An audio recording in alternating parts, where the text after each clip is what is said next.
Hello friends, আজ Sunday. আজ যাচ্ছি আমার ছোট পিসির বাড়িতে রাজপুরে। তোমরা সবাই শুনেছো রাজপুরের জায়গাটার নাম, খুবই সুন্দর আর খুবই গ্রাম্য একটি পরিবেশ টাইপের। তো আমরা পৌঁছে গেছি, দেখো কি সুন্দর। ছোট পিসি বাড়ির ছাদে চলে এসেছি, দেখো কি সুন্দর পাট গাছ লাগিয়েছে, লঙ্কা গাছ, এরকম বিভিন্ন ধরনের গাছ লাগিয়েছে। আমরা ঘুরে ঘুরে দেখছি। ছাদেই সুন্দর বাগান টাইপের করেছে। তারপর আমরা সবাই ছাদেই খাওয়া দাওয়া করছিলাম। মেনুতে ছিল দেশি মুরগি, পাবদা মাছ, ডাল, ভাত, বেগুনি, অনেক কিছু দারুণ খেয়েছি।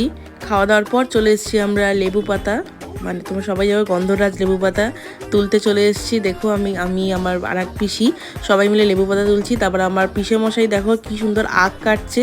আমরা সবাই আখ খাচ্ছি, একদম অর্গানিক আখ।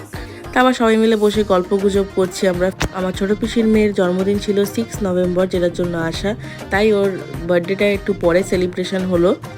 দেন কেক কাটিয়ে বাড়ি চলে আসলাম। টাটা।